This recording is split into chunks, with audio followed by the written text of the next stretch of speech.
On June 19, 2022, an article by The Guardian cited a study that claimed to identify a network of conspiracy theorists who were part of a campaign disseminating disinformation via tweets. Written by Mark Townsend, The Guardian article also stated that since 2020, journalist Aaron Maté at The Grayzone is said by the report to have overtaken Bealey as the most prolific spreader of disinformation among the 28 conspiracy theorists identified. Maté took issue with this, and recorded a video of him calling Mark Townsend to confront him on the article, asking why he didn't cite an example of his alleged disinformation. Since I've already created over an hour's worth of content pointing out Maté's flagrant disinformation, mostly through cherry-picking, exaggeration, and lies of omission, I'll play the video of his phone call, and then follow up with numerous examples of his disinformation. But before we do that, here are a few things that Maté and for that matter, The Grayzone in general omit from their carefully crafted narrative on the events in Douma. As early as April 9, 2018, which is 2 days after the chemical attacks, we see Russian military in Douma, and visiting the site where dozens of people were killed.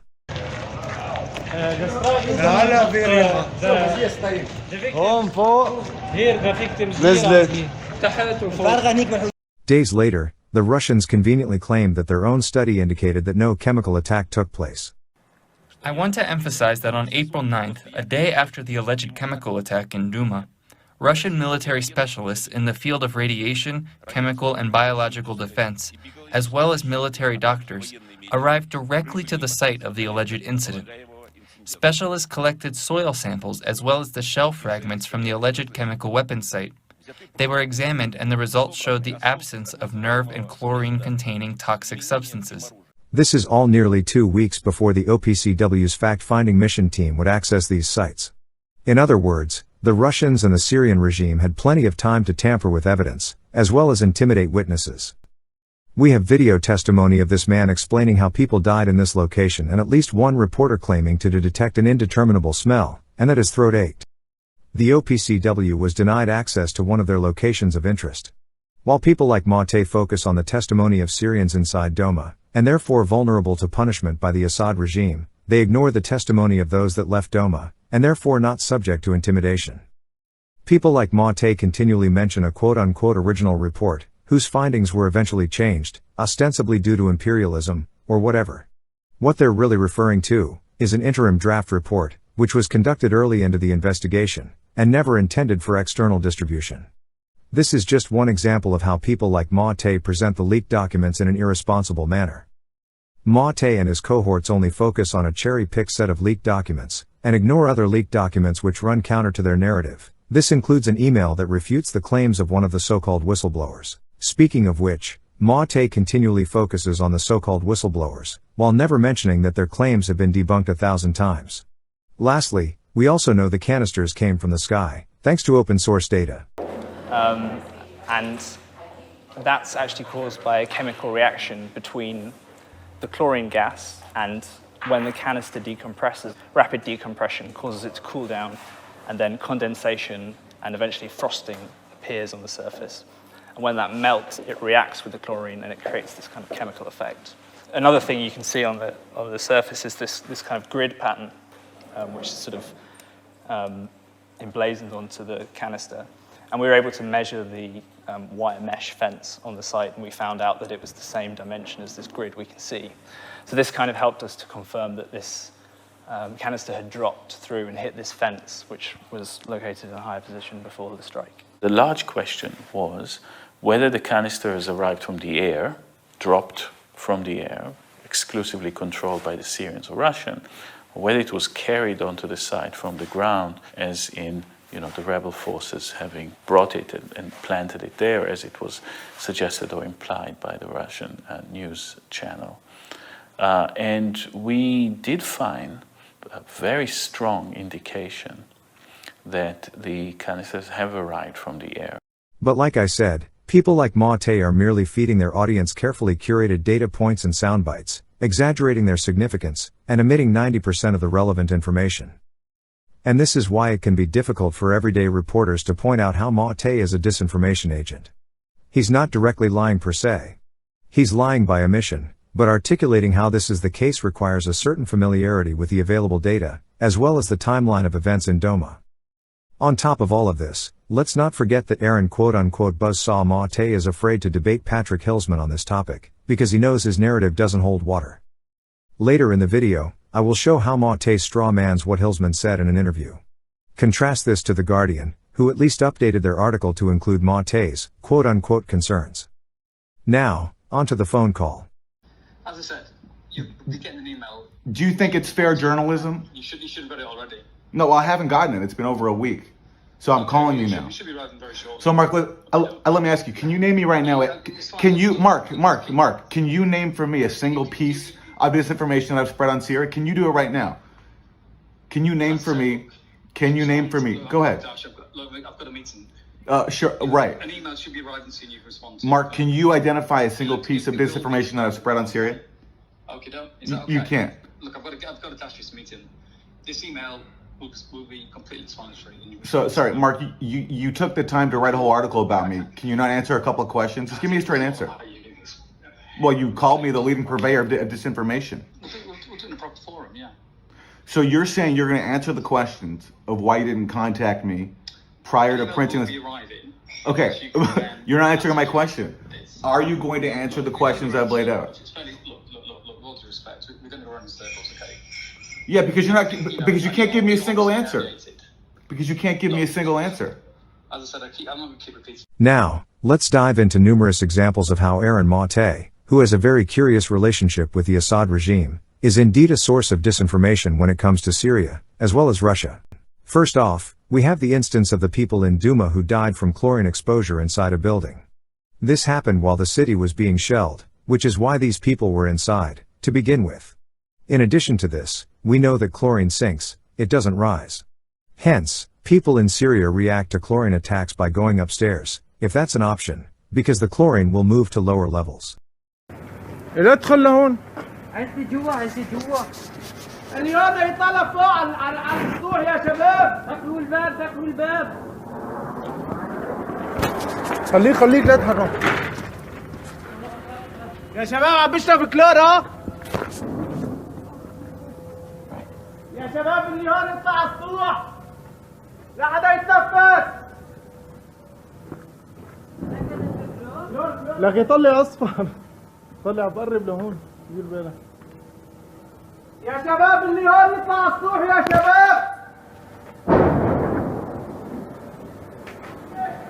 Add to that, the people in this building were scared and confused. It was dark and there was shelling going on. Hence, they were in a confused state, and not working with perfect information. Here is the testimony from a man in Douma who lost his family in the attack. Vi vet bara att det är någonstans i det här området. Vi frågar oss fram och efter en stund står vi som första utländska journalister utanför huset där den misstänkta gasattacken skedde. Ut ur huset kommer en av dem som överlevde den fasansfulla kvällen i Douma den 7 april. قاعدين بالأبو بالأقبية من شلون الضرب الساعة 7 ضرب الصاروخ هذا طلع قاعدين تحت كنا شمينا ريحة طلعنا دغري لفوق نسوان والأولاد فاتوا على البناء الصاروخ نازل على ظهر البناء ما عرفاني الريحة كلها بالبناء اللي فات موت دغري اختنى وطلع أنا طلعت لهون satt لهون غميت شوي. På marken blev han sittande omtöcknad en stund innan han förgäves försökte få räddningsmanskap till platsen. What happened to the rest of your family? كلهم ماتوا. مرتي وأخواتي وأمي. أمي وأخواتي ومرتي كانت هون كلهم هون. Hans pappa var inte hemma den där kvällen och är i livet. Egentligen borde ju de internationella kemvapeninspektörerna från organisationen OPCW vara här. Men de sitter på ett hotell i Damaskus och väntar på att alla parter är överens om hur och när en inspektion kan börja. Under tiden försvinner tillfällen för provtagning och att höra vittnen. Ja, det känns onekligen en obestämbar lukt av någonting när man kommer ner här. Någonting som inte är bekant för mig. Nu har ju många varit här sedan den här gasattacken var, men det sticker faktiskt en del i halsen. Och här nere fanns då många av de som bodde i huset när den här gasattacken skedde. Det är svårt att föreställa sig chocken och paniken som måste ha rått här i de här ögonblicken, men alla de här föremålen som har lämnats kvar här tyder ju på att här har någonting allvarligt inträffat. Alla har bara gett sig iväg härifrån så fort man någonsin har kunnat, om man nu ens har haft den förmågan. كل نسوان وأولاد هون كانوا قاعدين الشباب والرجال هون قاعدين هناك ما أسمع غير صوت كأنه غاز انفتح متجرد غاز. Tankarna på vad som hände den där kvällen kommer aldrig att blekna. كتير صعب يعني لك شو يعني ما بنوصف.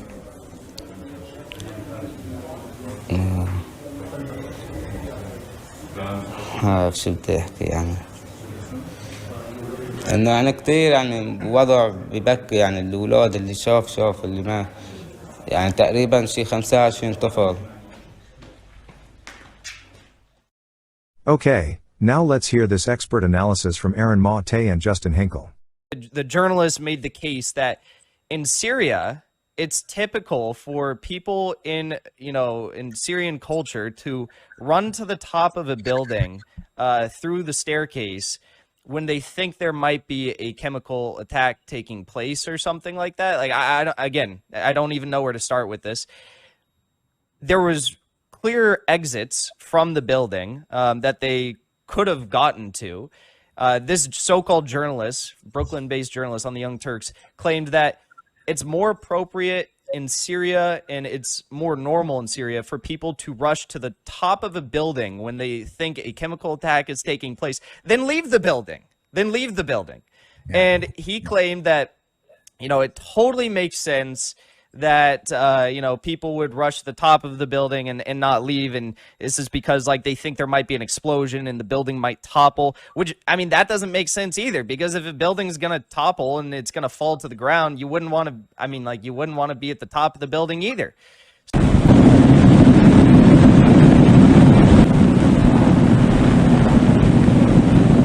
The ideal protection for civilians is an airtight gas shelter ventilated by a system which removes gas vapors from the incoming air.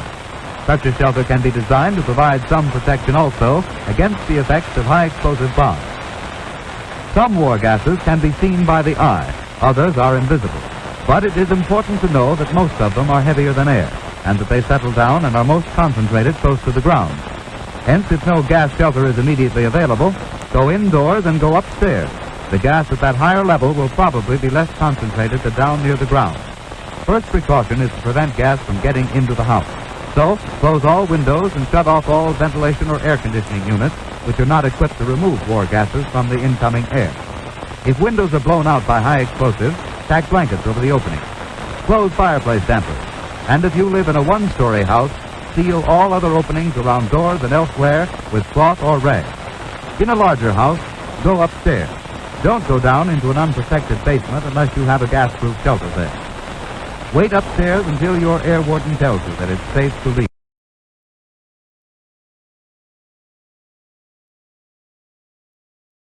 Okay, another example of Maté being a grifter. Here is one of his Substack articles I came across. In his attempt to argue that the United States somehow engineered Russia's invasion of Ukraine, he claims that the head of the National Endowment for Democracy dubbed Ukraine the biggest prize in the new Cold War with Russia. Obviously, this is intended to mean that the United States sees Ukraine as the biggest prize. However, if you click on the link, you see that what this article is saying is that it's Putin who sees Ukraine as the biggest prize.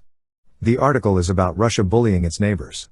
Let's go ahead and read some of this article, which, for context, was written in 2013. President Vladimir Putin has had some success recently using his support for the Assad regime in Syria to strengthen Moscow's position in the Middle East.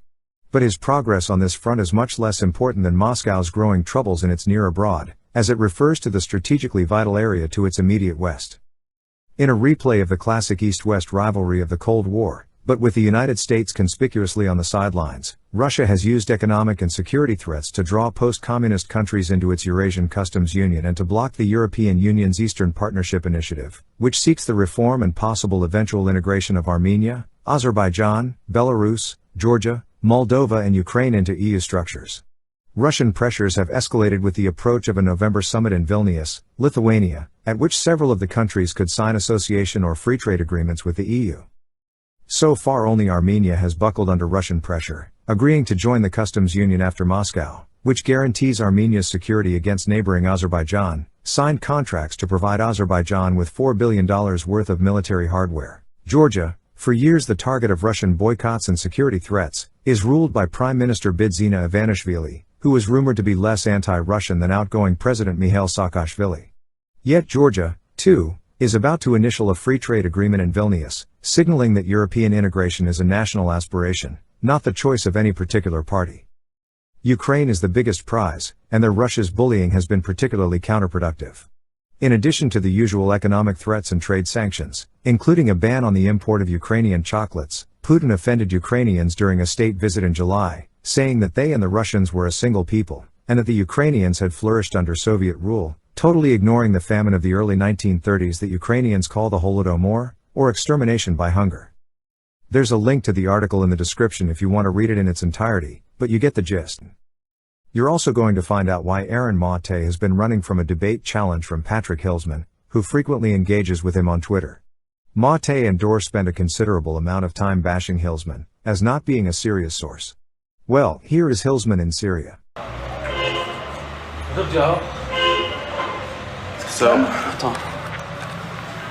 So we just, we're just trying to head up towards Nord's place, but we just heard like some airplanes screeching overhead, so everybody told us to run inside, so we're just waiting to see what's going on. Come on, guys. England? All right. I'm gonna be... Welcome.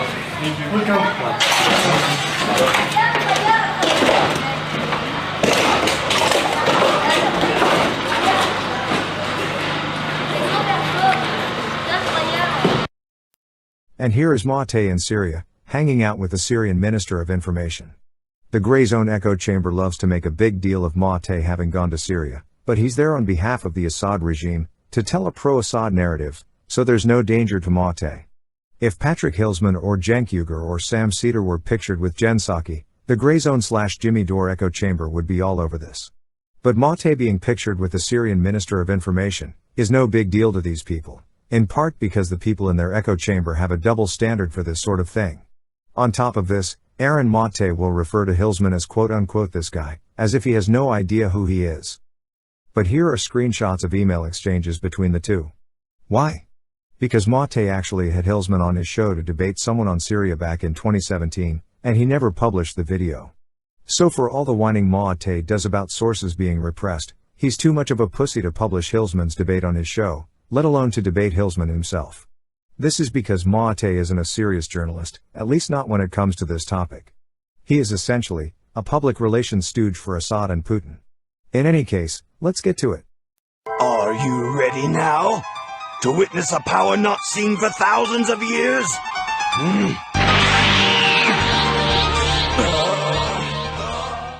Okay, so in the upcoming clip, Maté will respond to Patrick Hilsman's claim that there was evidence tampering on behalf of the Russians and/or the Assad regime. The fact is that the OPCW wasn't allowed to enter Douma until several days after arriving nearby. This is well after the Syrian and Russian military had allowed regime-friendly journalists in, and had paraded a little boy and his father in front of the media, as alleged proof that no chemical weapon attack took place. Remember, once the SAR and Russians controlled the area, they were the ones who could intimidate witnesses. That the OPCW was delayed was well documented while it was happening. The wait is over. Inspectors with the Organization for the Prohibition of Chemical Weapons given access to the area of the alleged chemical attack in Douma. Samples were collected, but delayed access to the site is raising questions about the quality of the evidence and whether Syria or Russia cleared the scene. The visit comes a week after OPCW inspectors first arrived in Syria. The U.S. and France have accused Russia of blocking the investigation to buy time. Foreign Minister Lavrov, who's a master of making these types of arguments, I mean, he would get up and stand in front of you for hours and tell you that it could just as equally be Martians landing from a flying saucer. You don't know that, and it's the kind of logic which says, if they offer an alternative explanation which you can't prove is wrong, then that tends to whittle away at the more dominant argument. More than 40 people reportedly died in the suspected chemical attack on April 7th. This is important, because Maté will pretend that the entire basis of this claim rests on a single journalist who wrote 3 articles on the subject. This is false, and this can be easily revealed through some basic Googling, but Maté's relationship with the truth is estranged at best, if not completely non-existent. That Maté can make this claim with so much conviction, despite the fact that this can be easily verified with a quick Google, tells you all you need to know about his credibility as a so-called journalist. Sabbagh said Syria is cooperating with OPCW and is keen to close the file as soon as possible. That is false. In fact, Damascus has blocked OPCW investigators and destroyed potential evidence of chemical attacks during Syria's civil war. OPCW has accused President Bashar al-Assad's regime of unaddressed discrepancies and insufficient cooperation. Damascus stalled investigators from entering alleged attack sites in Ghouta in 2013 and 2018. The 2013 attack using sarin gas killed 1,400 people. Syria also denied visas to OPCW staff. Damascus refused to hand over cylinders connected to a 2018 attack in Douma, where chlorinated chemicals allegedly killed 40. Syrian authorities failed to explain the presence of chemical agents in samples collected from a Syrian research facility in 2020. OPCW found that chemical weapons were likely or definitely used in 17 of the 77 incidents it investigated in Syria.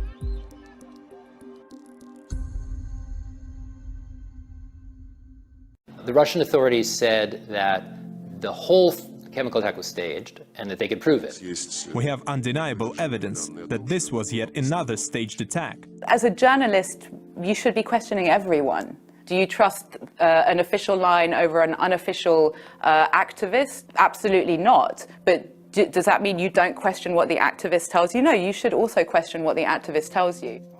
With Syria, we have a massive amount of open source information coming from groups on the ground. Very early on, kind of YouTube, Twitter, and Facebook became kind of the place to go for information from the conflict. Now, that was very much one-sided towards the opposition. It's very distressing imagery and footage to see. But I feel like a lot of that was driven by a real, genuine belief from the protesters that if the outside world could only see what was happening to them, that it would make a change. This was not a place that has a tradition of free access for journalists, for local journalists or foreign journalists.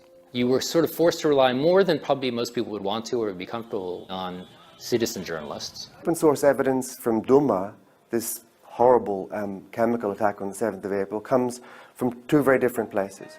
It comes from a hospital where you see lots of people wheezing, and then it comes from a building where you see lots of people dead.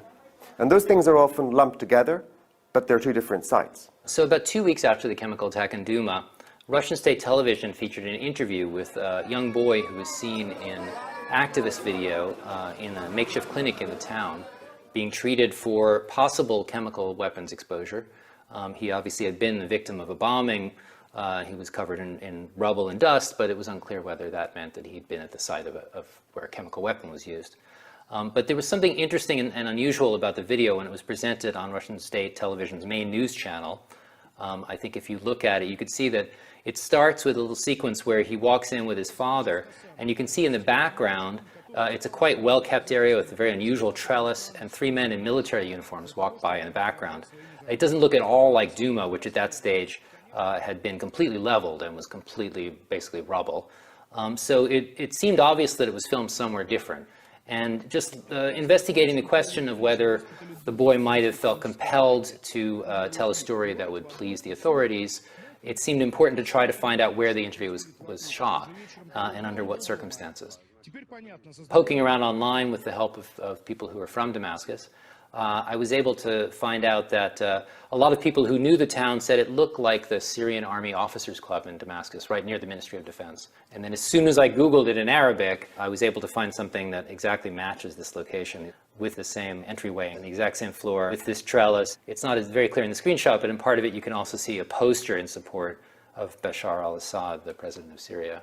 I know the people that I'm speaking to. I have a better understanding of whether or not they are completely comfortable speaking to me, or whether or not they feel that there's going to be repercussions for what they say. So in June, quite to my surprise, the Syrian government decided to give me a visa. What happened to me in Douma briefly is that I was taken to the hospital where lots of people were wheezing, and I was advised by a nurse that nothing had happened. And that actually may have been true from his perspective, because all he saw were lots of people wheezing. But on my way out of Douma, it turned out that the Syrian government weren't very keen to take me to something completely different from the hospital, which was the attack site. So in the end, I simply jumped on the back of someone's motorbike, and they took me to the attack site, closely followed by a Syrian army major and my minder. And this man said, "This is where it happened, lots of people died," and then he zoomed off. And it turned out that I was able to geolocate that site with the help of Bellingcat and Forensic Architecture and various other people, and that was the street where it happened. Not only this, but the OPCW was never allowed to enter one of the locations where they requested access. Patrick Hilsman will mention this, as you will see in the original TYT clip, but Dora and Maté won't include this in their quote-unquote response, where they only play a small portion of Hilsman's comments and ignore the rest. It's also worth mentioning that there are reports of witnesses, including doctors, being subject to intimidation. Even with that, we do have instances of witnesses claiming there was a chemical attack. Remember, this is after the SAR, and the Russians controlled the area, so they were able to tamper with evidence and intimidate witnesses. Furthermore, the Douma deniers have contradicting conspiracy theories. One conspiracy theory is that there was no chemical attack at all. The rebels merely placed the canisters in the locations found, and no one was gassed. The other conspiracy is that there was a gas attack and people did die, but once again, the rebels manually placed the canisters there. The latter conspiracy is more tenable since there are witnesses that did admit to a gas attack, and it's consistent with the pictures and videos of dead people. Though you're still left with the fact that there are holes in the roof above where the rebels allegedly manually placed the canisters. Furthermore, this conspiracy theory completely negates the argument that some comments noted during minutes in a toxicology meeting suggest there was no chemical attack. Vi vet bara att det är någonstans i det här området.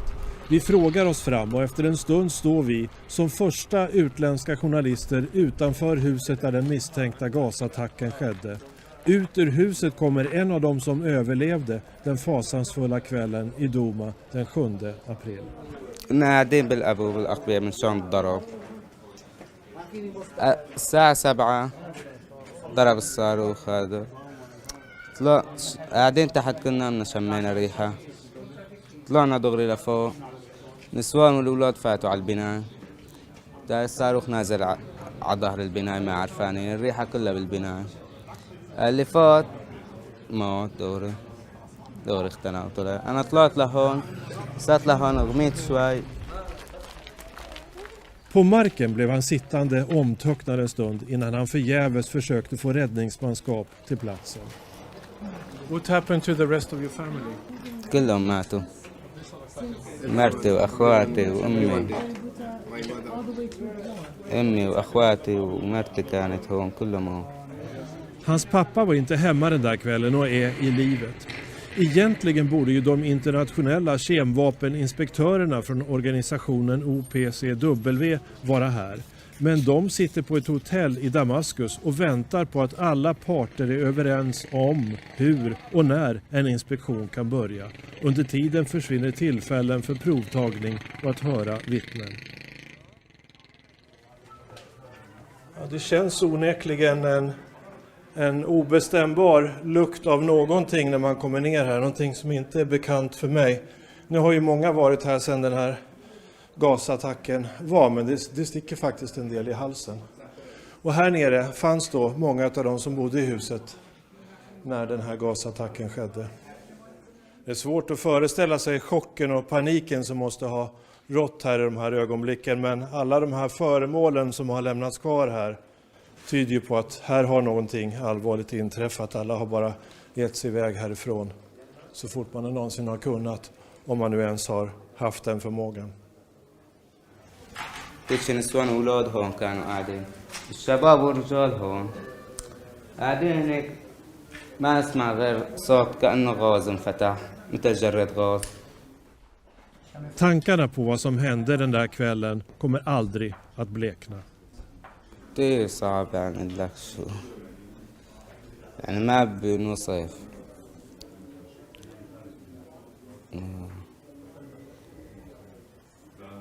عارف شو بدي أحكي يعني إنه يعني كتير يعني وضع ببكي يعني الأولاد اللي شاف اللي ما يعني تقريبا شي 25 طفل.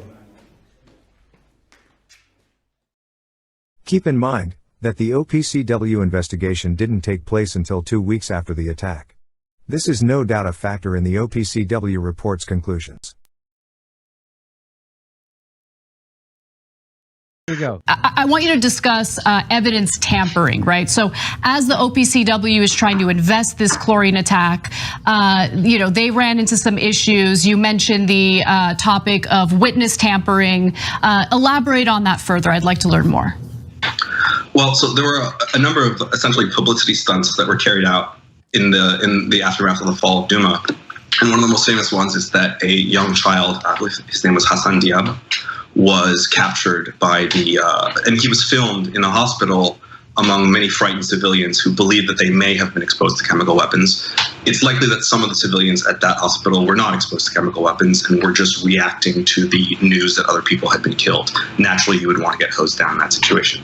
But this boy was featured on a lot of news articles and a lot of television stations because of the footage of the actual crime itself that showed like 40 plus bodies, dead children's faces, is horrifying footage. And that's the footage that's been used as forensic evidence. But this is a problem that comes with mass media, is that they are very reluctant to show actual violence. So instead of showing the evidence of the actual crime, which was a pile of dead bodies without external injuries, a lot of the news media showed footage of frightened survivors getting hosed down, which is less violent. And the Russian Federation seized upon this, captured the boy that was in this footage, captured his father, and then extracted a confession from them at a military base in violation of international law before the OPCW was allowed to interview him or was even allowed on the ground. And if you want to talk about evidence tampering, this was in broad daylight, and it's extraordinary witness tampering.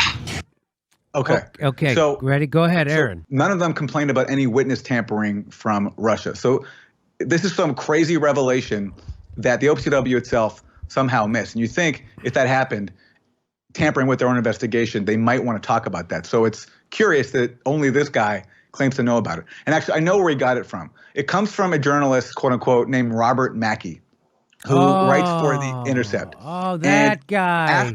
After Douma, Mackey put out a series of articles basically trying to debunk the claims by Russia and Syria that this attack was staged and wasn't a chemical attack. Mackey, I think there were 3 articles on this at least, okay? Now, to illustrate how serious Robert Mackey is about journalism and the issue of Douma, guess how many articles Robert Mackey has written since the whistleblowers' revelations came out and their trove of documents came out about Douma. So again, 3 articles at first promoting the pro-war narrative. Guess how many he's written since the leaks came out showing the cover-up? 0, of course, because he's not Robert Mackey, he's Robert Hackey. He's a hack who promotes war. And he wrote this article about this boy who was filmed in a video at a hospital scene.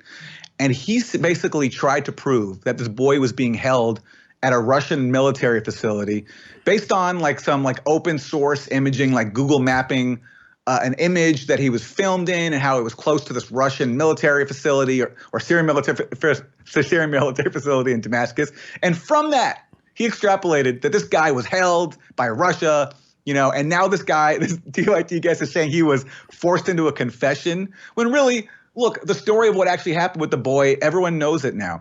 He was filmed in a video at the hospital. And by the way, when the guy says that media didn't show the bodies were shown on Yes, they media. were. They were shown. Of course they were, because that's what helped make the case. That's right. For bombing Syria. You manipulate people by showing all these Dead horrific bodies. images. That's right. And of course, so I don't know what he's talking about, but whatever. That comes with the territory with this guy. He just makes stuff up. But anyway, look, the boy was in a video at the hospital, and he said afterwards that he did not feel any chemical weapon symptoms. His father said the same thing, but that they were sheltering and they were subjected to smoke inhalation and dust. Who else said that? The head doctor at the hospital, who was interviewed by Robert Fisk, an actual journalist, award-winning veteran journalist. He died, unfortunately, last year. A huge loss to the industry because, honestly, the U.S. Mainstream media will not allow someone like him to exist again. Someone to write for a prominent publication like The Independent who actually has integrity on critical issues like are wars in the Middle East. So Robert Fisk went to the hospital, interviewed the doctor, told him that there was no chemical attack. No one was treated for any exposure to chemicals. Sense, yet some people online seem to believe that that's the only option available. But what kind of obstacles did the OPCW face as they were looking into the Douma attack? Well, we actually have a really unique situation with Douma, whereas the fact that the Russian Federation sort of launched a media offensive before the OPCW was able to get its work done. So within 48 hours of the chlorine attack on Douma, the area surrendered to the regime, which makes a false flag theory rather unusual. It would be rather unusual to gas your own positions and then subsequently surrender for no reason. But there is like a certain, there's a certain logic to the actions that have been taken against civilians, because it's a kind of brinksmanship that helps push people out of the areas that they're in, and we've seen it a lot in the past. It's nothing new. So let's talk. Go ahead. And so a lot of the people who were witnesses to the attack knew right off the bat when Douma fell that they would be subject to screening by something that's called the Center for Reconciliations, which is a wing of Russian military intelligence with a mil.ru web address, undeniably military. And a lot of the interviews with the survivors that ended up in the press and ended up in a lot of chemical weapons denialist literature were actually conducted by the Russian Center for Reconciliations, which is of course against international law. It's against international law to hold civilians in a military facility and to extract televised statements from them, which is what happened. Yeah, so I'd like you to elaborate on that a little more, because I want you to discuss evidence tampering, right? So as the OPCW is trying to invest this chlorine attack, they ran into some issues. You mentioned the topic of witness tampering. Elaborate on that further. I'd like to learn more. Well, so there were a number of essentially publicity stunts that were carried out in the aftermath of the fall of Douma. And one of the most famous ones is that a young child, I believe his name was Hassan Diab, was captured by and he was filmed in a hospital among many frightened civilians who believed that they may have been exposed to chemical weapons. It's likely that some of the civilians at that hospital were not exposed to chemical weapons and were just reacting to the news that other people had been killed. Naturally, you would want to get hosed down in that situation. But this boy was featured on a lot of news articles and a lot of television stations because the footage of the actual crime itself that showed like 40 plus bodies, dead children's faces, is horrifying footage. And that's the footage that's been used as forensic evidence. But this is a problem that comes with mass media, is that they are very reluctant to show actual violence. So instead of showing the evidence of the actual crime, which was a pile of dead bodies without external injuries, a lot of the news media showed footage of frightened survivors getting hosed down, which is less violent. And the Russian Federation seized upon this, captured the boy that was in this footage, captured his father, and then extracted a confession from them at a military base in violation of international law before the OPCW was allowed to interview him or was even allowed on the ground. And if you want to talk about evidence tampering, this was in broad daylight, and it's extraordinary witness tampering. Yeah, well, a couple of things that arise out of that. Number one, Assad said that maybe there wasn't any chemical attack at all, but we have the kids and the adults with their foam coming around their mouths that we actually have video of because the Russians did propaganda. So if Assad was the victim of this chemical attack, wouldn't he want the OPCW to go in right away and get all the relevant information? Presumably. I mean, the one thing that's interesting about when you talk about the OPCW issue, you have to talk about the leaks that came out from WikiLeaks when an early draft of the investigation was released to WikiLeaks, and it showed signs that the investigators at the time were unable to gain access to Douma as quickly as some of the propaganda outfits that Russia let in. So before the OPCW investigators were even allowed into Douma, according to safety pretexts, a lot of regime sympathetic journalists were allowed in. So they were in there manipulating the scene. They, according to the leaked OPCW documents, had blocked off access to the main apartment where most of the dead people were found, and they forced regime minders to accompany the inspectors. survivors were blocked from speaking with the OPCW and were held illegally on military facilities. And this is it's not proper. It's interfering with an investigation. So, in fact, we got several of the alleged witnesses that were part of a conference held by the Russians in 2018. And so there was an interaction that stood out, and I wanted everybody to watch that. Let's watch. Ambassador Shulgin.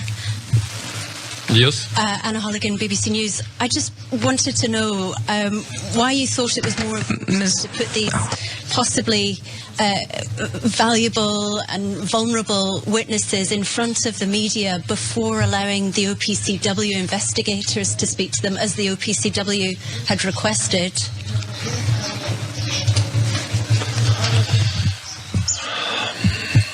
Как я уже сказал.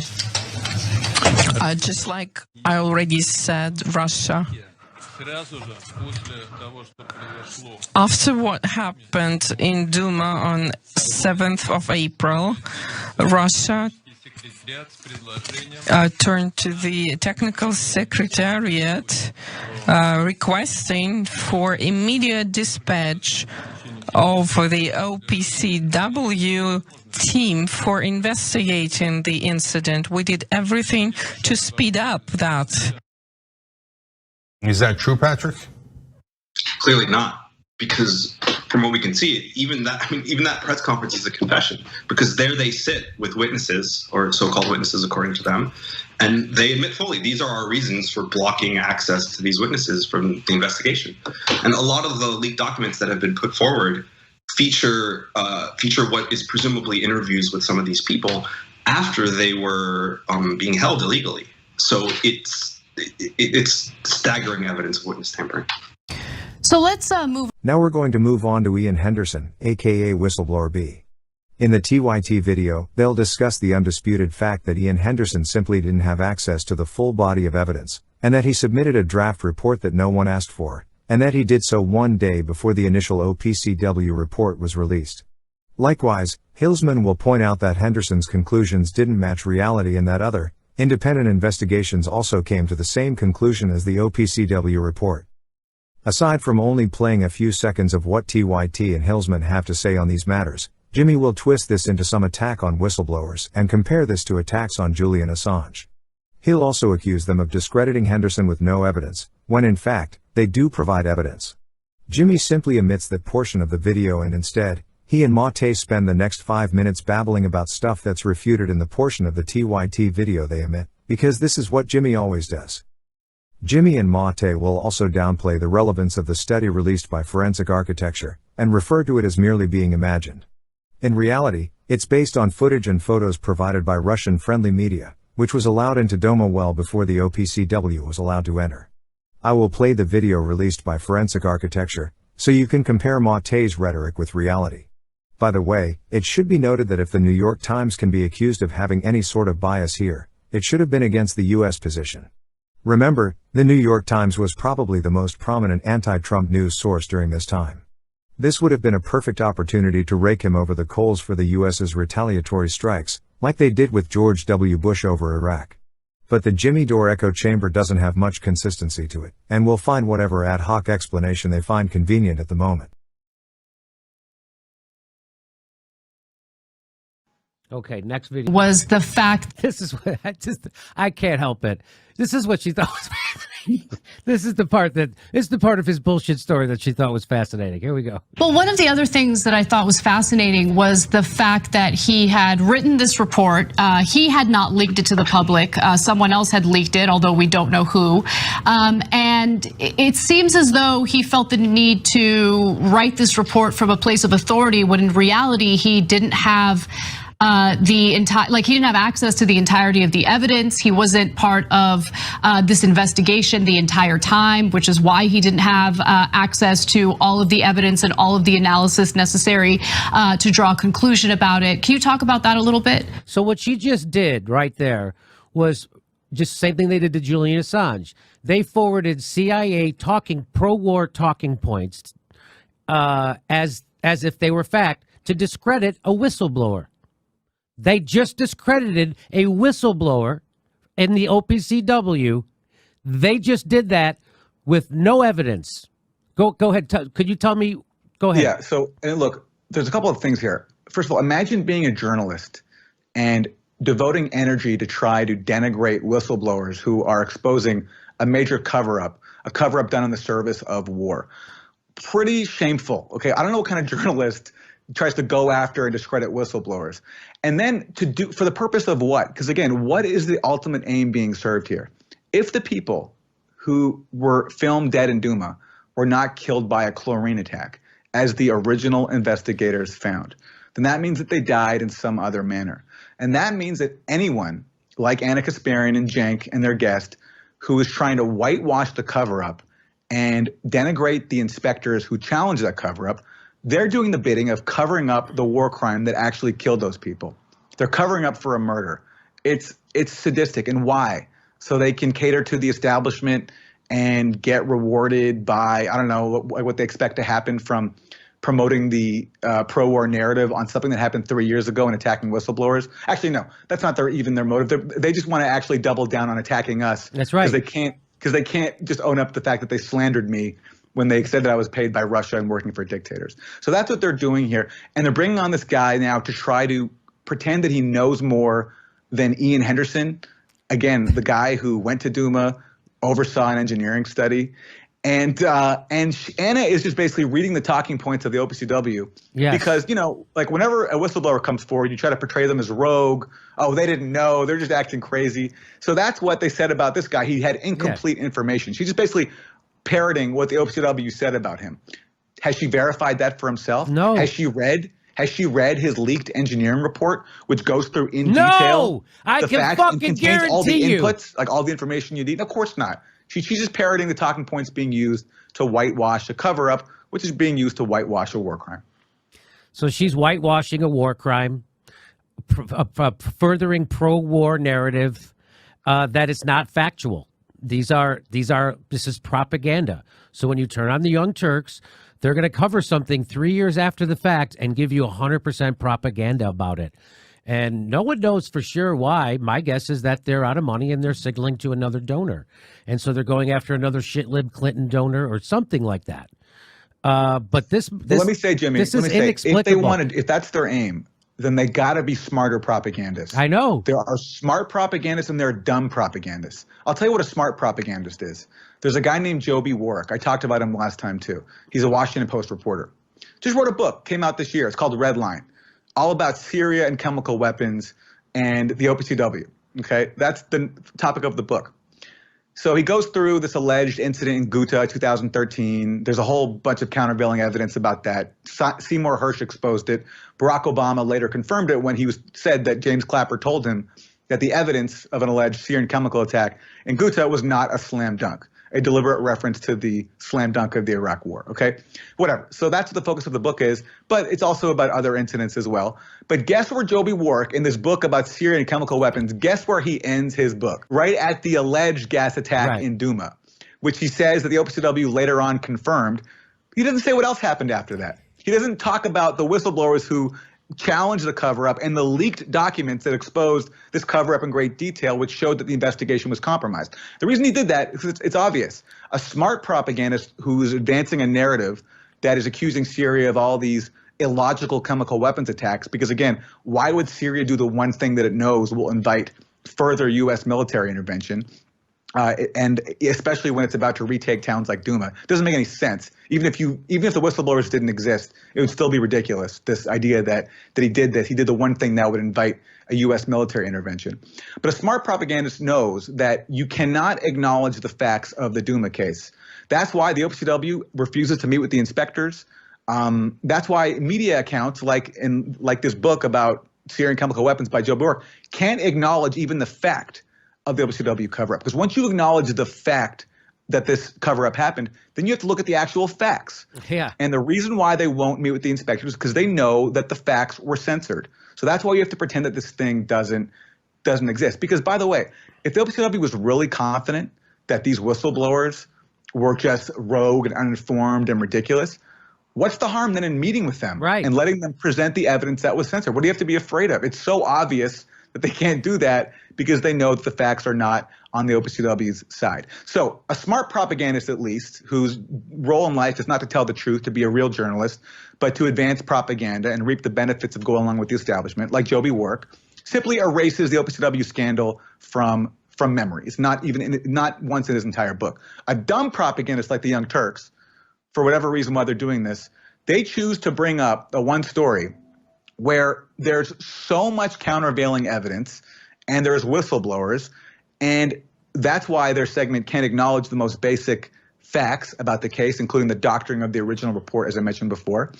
And that's why they humiliate themselves going after these brave whistleblowers who challenge one of the biggest pro-war deceptions since the Iraq War. This is why they're dumb propagandists, because a smart propagandist would simply just ignore Douma and try to cling to some other case of an alleged chemical weapons attack, which is also, all these other cases are just as implausible. But in Douma, the evidence is so overwhelming because we have the original team's investigation and their findings.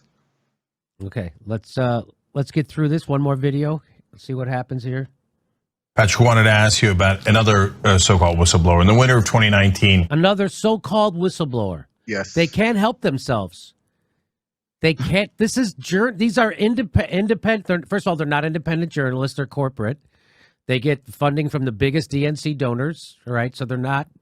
Don't kid yourself. They have a corporate board. They have people from hedge funds that sit on there and invest. There's Katzenberg's on there, Buddy Romer's on there. There's a lot of people on their board. And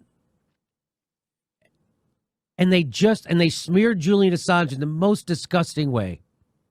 They said he was a Trumper. And now they're saying Aaron Maté is a Russian and an Assadist. And, of course, you know what they're doing about me because I bring Aaron on to talk about this stuff. So then they had to smear me, too. And they're trying. It's in the most ridiculously transparent, ridiculous smear they ever tried on me. And so now, so they're smearing me. They're smearing Aaron. They're smearing Julian Assange. They went after Glenn Greenwald. Glenn Greenwald, who's under threat still from the Bolsonaro government, has to hire security. They're smearing him. They're smearing Max, and now they're smearing the other whistle. And here we go. Okay, next video. The lesson here, Jimmy, is that people like Cenk, okay, with the brain capacity that they have, they're really impressed by 3D modeling. Make a fancy video, get some graphics going, boom, wow. How can anyone deny these facts? How can you know who denies the facts? The facts as put forward by Cenk Uygur, imagined by Cenk Uygur. Ian Henderson, who is a veteran OPCW official, been with the OPCW in 2 different tenures going back to its founding. He was there on the ground in Douma, took measurements at one of the locations, and he, along with some outside experts in engineering, did a detailed study on the cylinders, showing just how impossible it was, based on the observed damage to the cylinders as well as to the building itself, for these cylinders to have penetrated the roof. In his opinion, it's impossible, and the only explanation is that it's manually placed. Now, I'm not an engineering expert, so I don't have the capacity to independently evaluate his claims. But by contrast, when the OPCW excluded his report and put in its final report this insane claim that the cylinders likely were dropped from the air, that's the inference of their report, they cited these supposed 3 independent experts, right? They cited them, but they don't show their work. They give us a couple of screenshots to make it look as if they've done some serious study. But we can't evaluate those studies for ourselves. Right. We can't see Ian Henderson's work because his report got leaked. And that to date is the only study that we've seen with all the information on the cylinders. And so now this guy is claiming, and Cenk is doing it too, that because the New York Times, working with this firm called Forensic Architecture, which itself works for Bellingcat, which, as we've talked about before, is a NATO troll farm, like literally does propaganda for the British government. It's involved in propaganda projects with the British government, as Max Blumenthal has exposed. That's why, if you remember, when you would tweet that out, the article at the Grayzone on Twitter put a hacking warning on that, right, trying to suppress it. So, Bellingcat also gets money from the National Endowment for Democracy, which is a CIA cutout. So these are the so-called experts who we're supposed to believe have more expertise and awareness than one of the OPCW's top inspectors, someone who was actually on the ground in Syria and wrote the only publicly available engineering study on the cylinders. It's just so ludicrous. So what Cenk Uygur's doing is and here we go. Okay, moving on. I can't, Patrick, I can't quite understand how folks can see that video and see the imprint of the parts of the building that the bomb clearly crashes through, and then say, no, it wasn't dropped from the sky. How could they have possibly gotten the same exact imprints on that missile, basically that canister, and caused that amount of damage in the building if it wasn't dropped from the sky? I mean, it would be. I mean, I'm not a scientist, but it would be very hard. It would be incredibly hard. And a lot of the people that have tried to deny this atrocity. What? I don't even understand what they're saying. Do you understand what they're even saying? They're referring to a video that was put out. It was made by the New York Times. Oh, so the New York Times, who didn't go to Syria to investigate this, they had some computer specialists imagine what the crime scene looked like. And then they made a video about how it happened. And it didn't happen that way, as we found out from the whistleblowers. And so their reporting is all shit, even though I think they won an award for it. It's all. Yeah, they have some cool models, Jimmy, really cool animation. You got to give them credit for that. Yes, great animation. Great job. Honestly, guys, great job. Really good job. Great animation, but no science, unfortunately. No, zero science in the New York Times report on this. They had some computer guys who are good at graphics make a pretend video of how it pretended happened, even though they didn't go there and it was based on nothing. And Mike McRae said at the live show when I brought this up, Mike McRae said, well, if I'm ever accused of a crime, of murder, I hope that the investigators imagine the crime scene and then try to prosecute me, because that's what they do. So that's what he's referring to, that video? Yes, and the lesson here, Jimmy, is that people like Cenk, okay, with the brain capacity that they have, they're really impressed by 3D modeling. Make a fancy video, get some graphics going, boom, wow. How can anyone deny these facts? How can you know who denies the fact? And here we go. Few so-called whistleblowers. They emerged from within the OPCW to sow doubt about the outcome of the report.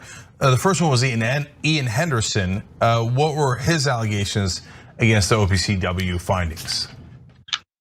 Well, Ian Henderson was attached to the investigation a little bit later on, and he's a former artillery officer in the South African military.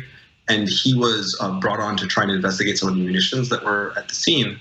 But apparently he sort of went rogue and produced his own report without the authorization of the OPCW, and then submitted it, I think, a day or two before the actual report was supposed to be filed.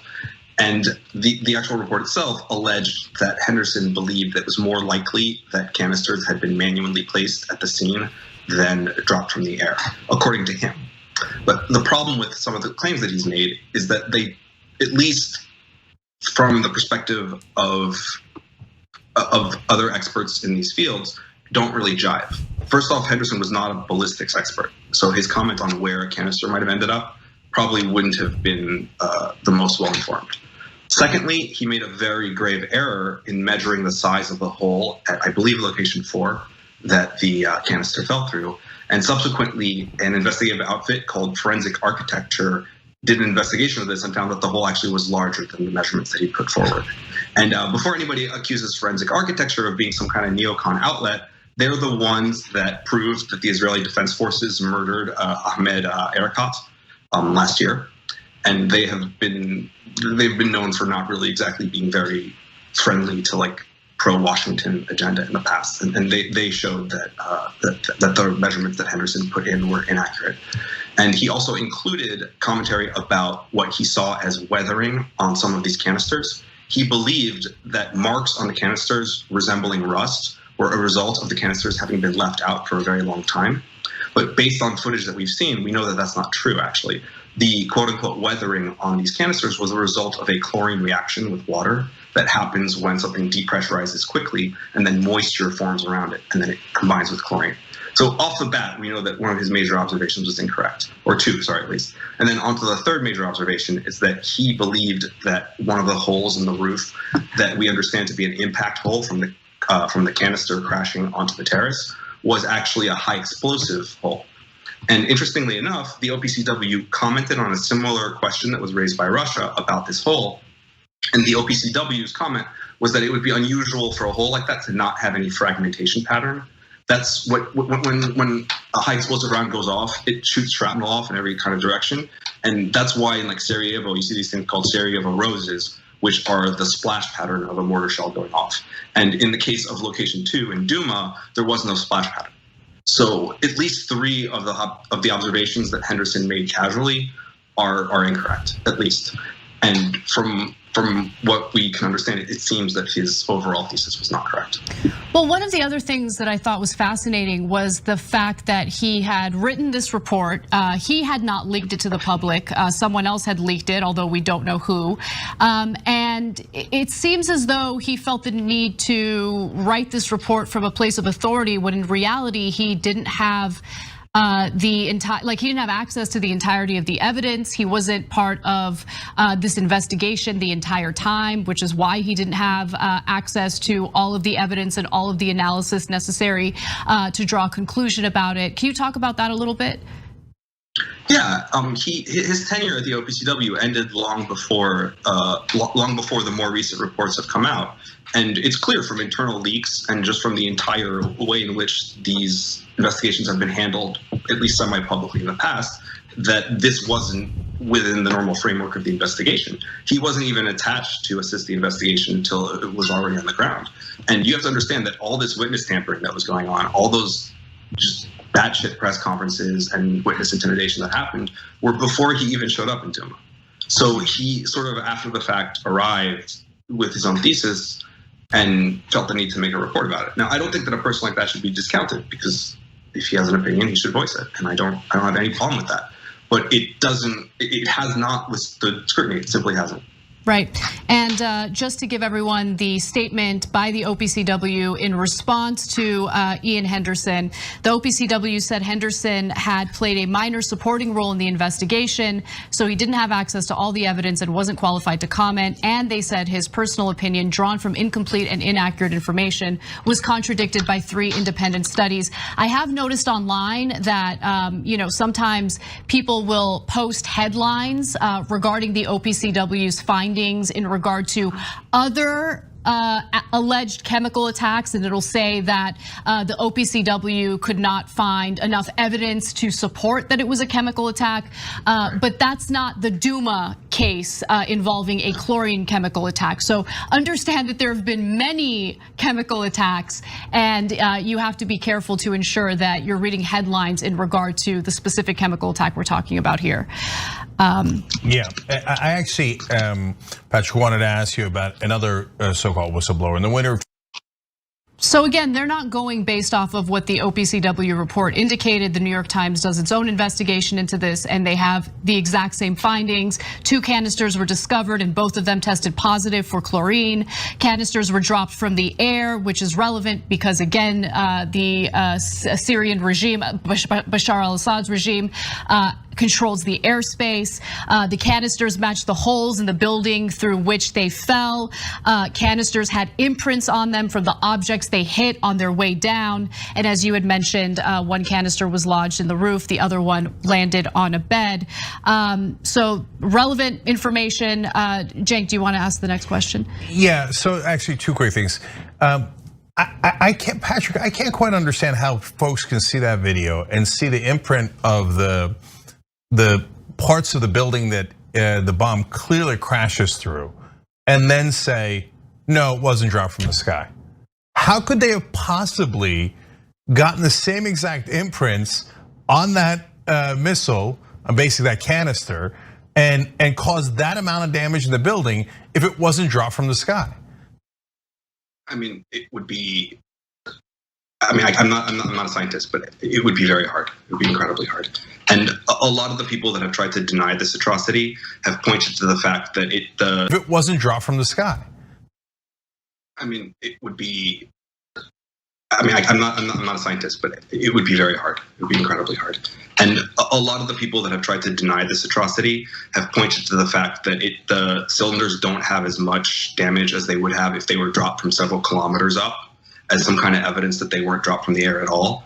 But this is a red herring, because the fact is that in order to avoid ground fire, actually a lot of the time helicopters will fly closer to the ground, around like 150 meters, because it means that the amount of time that you can actually get a bead on them if you're an anti-aircraft gunner is much shorter.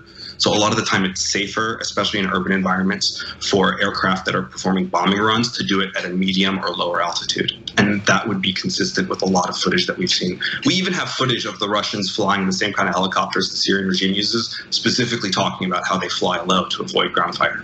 Right. Yeah, they're going to go through all of that and then surrender the next day. Yeah. Seems unlikely to say the least. After planting 40 bodies pre-rigor mortis with no external signs of injuries, yet not planting any at a scene at which they allegedly planted a canister on a bed. It doesn't make any sense. Right, the bed one doesn't have any casualties. The one that clearly crashes through the building does, but yet, it was on a bed. All right, so how about the toxicology? Their eyes would have been burning, it would have been pitch black, and they would have had no clue where the gas was coming from. So, I do want to go to this video that'll help the audience visualize what the scene looked like. So not only did the OPCW do its investigation, there were a few independent investigations that followed, including one that was done by the New York Times. They put this video together, and I want you to take a quick look at what that scene looked like to help visualize what Patrick just shared with us. Now we'll look at the bomb. Its rigging and casing tell us who dropped it. Frost tells us when it happened, and black residue indicates chlorine was used. The bomb itself is a crude chemical weapon, a pressurized chlorine tank designed to blow open on impact. And this debris tells us it was rigged to fall from the sky. This matters because Syria controls the airspace and opposition fighters don't have aircraft. Scattered around are small wheels and axles. And here, in the tangled remains, we see straps, another wheel, and fins. When we reassemble this twisted metal in our model of the balcony, it becomes a cylindrical rigging, and it fits right onto the canister. This is almost identical to the rigging on a second bomb found in Douma that day. Straps and hooks so it can attach to a helicopter's release system. Rear fins to create drag and stabilize the bomb as it falls. And small axles and wheels so the bomb alternatively can be rolled out of a helicopter. So again, they're not going based off of what the OPCW report indicated. The New York Times does its own investigation into this, and they have the exact same findings. 2 canisters were discovered, and both of them tested positive for chlorine. Canisters were dropped from the air, which is relevant because, again, On the 7th of April 2018, the city of Douma, Syria, was allegedly targeted by 2 chemical attacks. The New York Times asked Forensic Architecture to undertake spatial analysis for their report on the sites, which was published on the 24th of June 2018. Here we will explain some of the processes we employed in our analysis. But first, some context. Russian journalists, who were the first to be given access by the Syrian military, visited both sites and claimed that the attacks were staged. They claimed that the distinctive yellow chlorine canisters had been carried onto the site by rebels, rather than being dropped from airspace, which is exclusively controlled by the Syrian government. However, as we will show, the videos produced by the Russian media in fact contain powerful evidence to the contrary. Working closely with the New York Times' video investigation team, we reconstructed the 2 sites using all available images and videos, determined the precise dimensions of the canisters, and searched for physical traces inscribed on their surfaces. Site 1 is a rooftop balcony located next to Al-Shuhada Square. This model is built in Blender, using dimensions established from satellite images and corroborated by scalable architectural details observed in ground-level images. We took still images from this news report and located them within the model, taking into account focal length, scale, and rotation. We identified several features consistent with the canister having been dropped from an aerial platform. These features make it extremely unlikely that the attack was staged. The canister's first likely point of impact is here, above the balcony. These fractures are consistent with impact from above. The point of impact at the balcony floor indicates that the angle of approach was sharp, almost vertical. This suggests that the aerial platform from which the canister was dropped was slow-moving or static, perhaps from a helicopter. In this image, we can see that the canister has broken through the floor. Chlorine gas, heavier than the surrounding air, would have been discharged into the room below. This video, showing the gas flowing at ground level along a street in Aleppo, was used in the New York Times video report to demonstrate its density. Among the debris on the balcony floor are pieces of shattered concrete, a wire mesh fence, and this piece of cloth. The fence was likely positioned above the balcony, either to provide shade or for drying clothes. The length of the fence indicates it could have been located here or here. In this news report from RT, we can see another metal object. It is also visible in other videos of the site. We believe the object could be a metal harness with fins, used to guide the canister as it drops. Using the object deformation features in Blender, we can effectively untangle this object while retaining its dimensions. The size and structure of the harness is consistent with others found at chemical attack sites across Syria, including the second site we examined in Douma. The scale of the wreckage matches the scale of the canister. Transitioning between these states allows us to identify features of the harness, such as longitudinal straps, tail fins, and a wider strip of metal around the nose. In this image, we can see a pair of wheels among the debris, and in another, a second set of wheels attached to the harness. Comparing these images with others collected by Bellingcat, we can confirm that these wheels are likely used to roll munitions out of a helicopter. Comparing the dimensions of the wheels across two different sites confirms the match. The features identified in this harness are important because they show that an otherwise benign chlorine canister has been converted into a chemical bomb to be dropped from above. Next, we investigate the traces left on the canister itself. By projecting multiple images from different camera angles onto the surface of the canister, we create a navigable 3D object that can be read as a medium of inscription. We are then able to unwrap the canister to create the image seen on the right, which is a complete mapping of the canister's surface. This 3D model is published alongside the video on our website project page, so that open source investigators can use it to identify the hallmarks of chlorine gas attacks, should they occur again. The nose of the canister is discoloured. This is caused by a corrosive acid created when chlorine gas reacts with the water, which condenses on the outside of the canister during rapid decompression. We can see similar discoloration on other canisters known to have been used in chlorine attacks. The nose of the canister is visibly deformed, consistent with impact damage. From a second angle, we can see further separate deformation of the canister, suggesting multiple points of impact. Here we see grid-shaped marks on the canister's surface, consistent with the remains of the wire mesh fence. Using an extract of the grid, we can confirm this by comparing dimensions. Even the layering of the wire mesh lattice is inscribed on the canister, with bolder impact marks on one axis and fainter markings on the other. The presence of these marks, likely the result of forceful impact, further supports the conclusion that the canister was dropped from the air.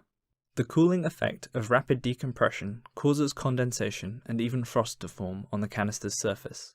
Similar examples of frosting on canisters can be seen in these images from the Bellingcat website. As it melts, this frost forms distinctive runoff patterns. The fact that the runoff patterns trace along the upper side of the canister suggests that the canister has been rotated after releasing its contents. Looking at available images, we can confirm that the position of the canister has indeed been moved and rotated between the image taken on the 9th of April and the image taken on the 8th of April. While the motive behind this interference in the crime scene is unknown, the rotation of the canister and its documentation exposes the runoff pattern, an important piece of physical evidence that the canister decompressed at this location. The earliest recording of the canister likely captures its original position. In this video, from the night of the attack, we can see a white object shining through the ceiling. The white colour is caused by a layer of frost on the nose of the canister. This process is shown in images of previous chlorine strikes from Al Jazeera. Surrounding detail within our model allows us to confirm that this is the point of impact on the balcony floor. We align the image to the model by adjusting camera positions and focal lengths. Accurately matching this image to our model establishes the original position of the canister, before it has been interfered with. At the second attack site, the canister appears to have entered a bedroom through a large hole in the ceiling. Again, we model this space from available images.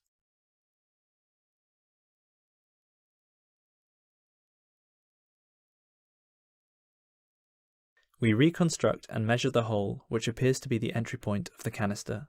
The dimensions of this hole are approximately 160 by 70 centimeters.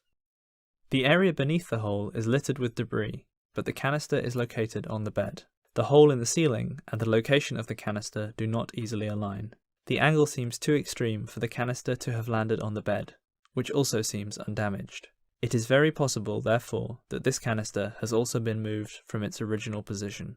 Using similar modelling techniques to those we employed at Site 1, we highlight a number of features within the footage to support allegations that this was a chlorine attack. We create models of the canisters from still frames derived from the videos available to us. Frosting on the canister's surface, as well as on the harness, suggests that the canister has undergone rapid decompression, followed by gradual defrosting. Multiple still images aligned and projected onto the model show how the frosting recedes slowly over the course of many hours as it drains its gas. Unlike the canister in Site 1, this canister still has a nozzle attachment. This causes chlorine gas to be released more slowly and explains the persistence of the frosting on the canister. In this video, we can hear a hissing noise in the background, which suggests that the canister is decompressing whilst the cameraman is filming.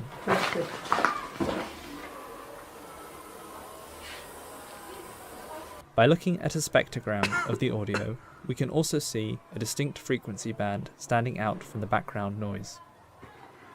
This supports the conclusion that the canister is still discharging at the time of filming.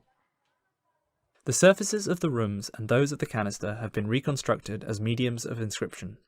Our analysis of these traces provides evidence for how the canisters were delivered, the mechanisms used to deliver them, and how they decompressed.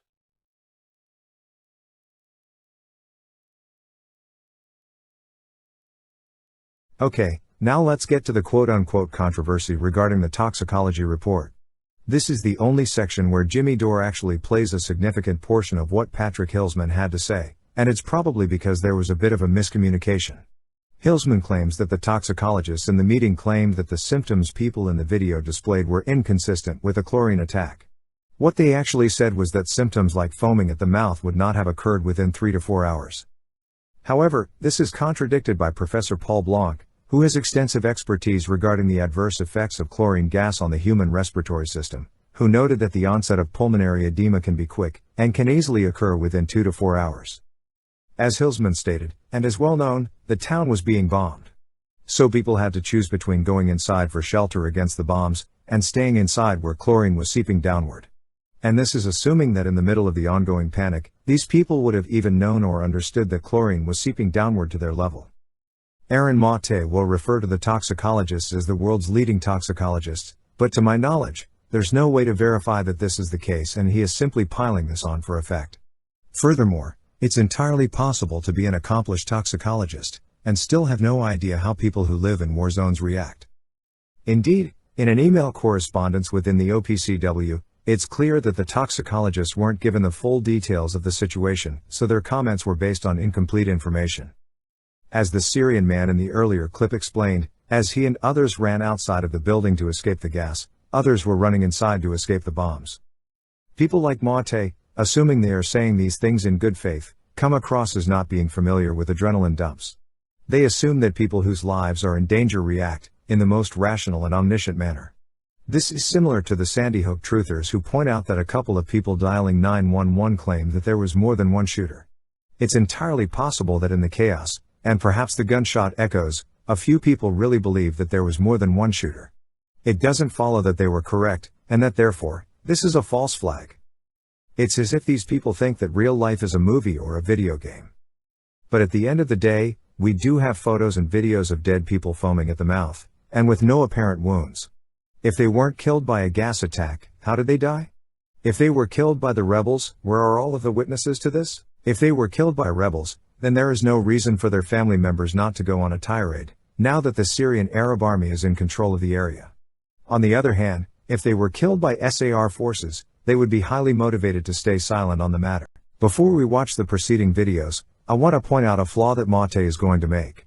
He's going to conflate the time it can take for someone to die when exposed to extreme amounts of chlorine with the amount of time it takes for foaming at the mouth to occur.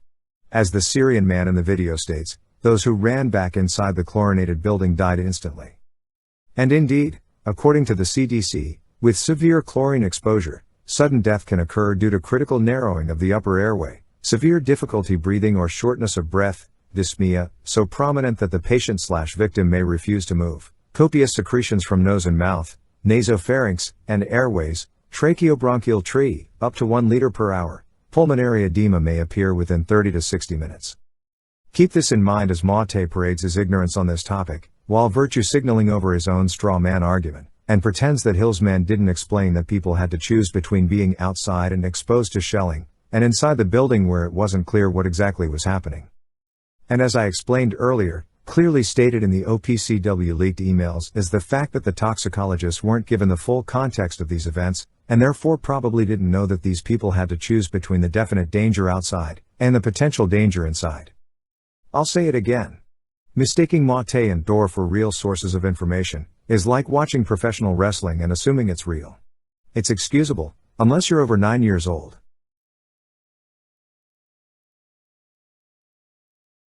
Okay, next video. What he says, ready? So, how about the toxicology report? Yeah. So, initially, based on a very early preliminary meeting of toxicologists from the OPCW draft that was leaked from the early stages of the investigation, some toxicologists in a 1-hour meeting looked at the footage of the dead body. Why does he think he says in a 1-hour meeting? Why does he throw... Well, no. Okay, you know what? Let's give him credit. That's the one thing that he's maybe gotten right so far. On the minutes of the toxicology report, it says the meeting was about 1 hour. And by the way, there's a reason for that. It's because they saw the video and they're like, yeah, there's no way this was a chlorine attack. It was so obvious. And one of the experts, one of the toxicologists even volunteered, this looks like a propaganda event. That's in the notes of the meeting. Okay. So the reason why the meeting was 1 hour, he's trying to like make it look as if they didn't do a good job. No, that's what he's saying. It's so obvious that this is a stunt because the observed symptoms bear no relation to what would happen if there actually was a chlorine attack. Okay, so that's why he threw that in there. So he throws in, they had a meeting of 1 hour, oh, it's a slipshod job. They just went right through it, when the reality is it was so obvious that this was not real, that they didn't get gassed. Yeah, okay. He's from Douma and assessed that they felt that some, not all, some of the symptoms were inconsistent with chlorine poisoning, but a lot of that had to do with two assumptions. One was the assumption that white foaming would not occur when people are exposed to chlorine. And the second was the assumption that people... That's false. That's completely false. I know that's false. Go ahead. There is no assumption that foaming would not occur if people were exposed to chlorine.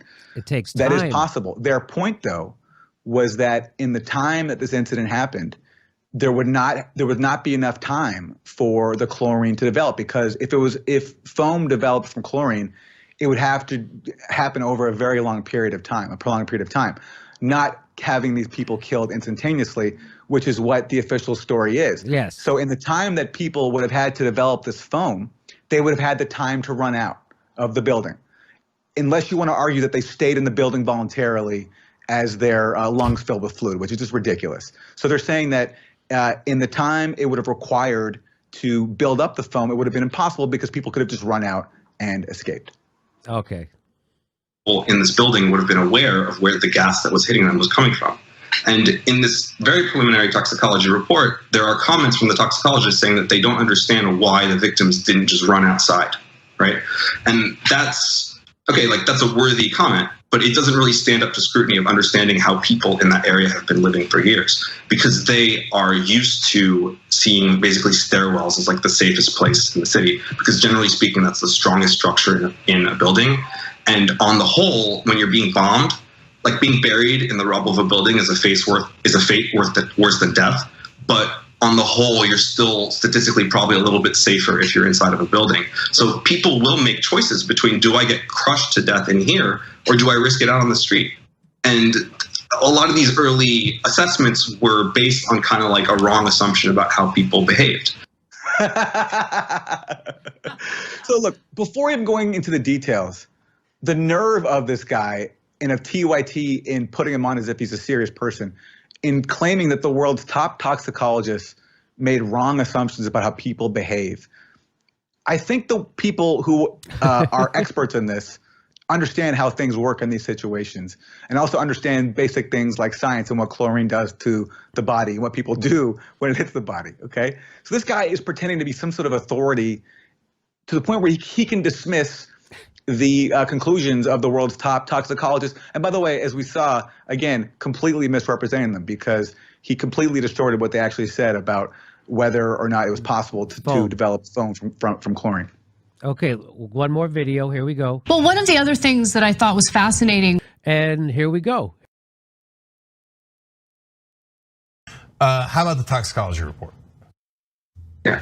So initially, based on a very early preliminary meeting of toxicologists from the OPCW draft that was leaked from the early stages of the investigation, some toxicologists in a 1-hour meeting looked at the footage of the dead bodies from Douma and assessed that they felt that some, not all, some of the symptoms were inconsistent with chlorine poisoning.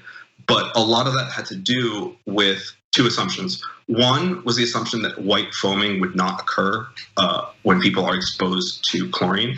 And the second was the assumption that people in this building would have been aware of where the gas that was hitting them was coming from.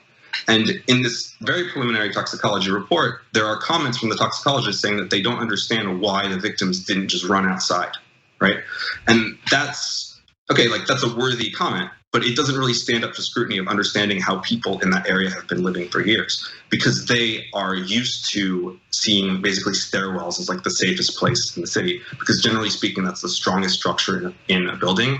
And on the whole, when you're being bombed, like being buried in the rubble of a building is a fate worse than death.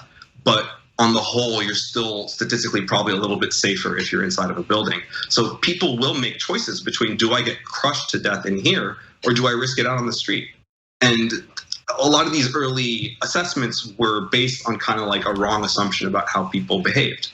And also subsequently, what has become apparent is that there's very little photographic evidence of people that have actually died of chlorine poisoning, because it's not the kind of thing that your doctor can't just like gas someone with chlorine and then take photos of each stage in the poisoning process. It's something that we generally don't have a big visual record of, right? Mm-hmm. We have accounts of it from World War I, which actually do feature people recounting there being white foaming. And then interestingly enough, there was a chemical accident in China in 2005 when an identical chemical, molecular chlorine, was released in an industrial accident, and it killed a large number of people. And indeed, a photo from that incident shows that a young woman was killed and that there was white foam coming from her mouth.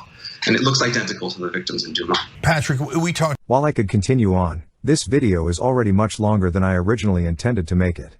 But the point is that any basic, unbiased research into these events, looking at what both sides are saying, makes it clear that the preponderance of the evidence is on the argument that the Assad regime gassed people in Douma on April 7, 2018. And part of what makes this obvious is the sheer lack of depth in the arguments provided by the deniers, and the lack of explanatory power of their counter-narrative, that the rebels placed the canisters in their respective locations. You give me the awful impression, I hate to have to say it, of someone who hasn't read any of the arguments against your position ever.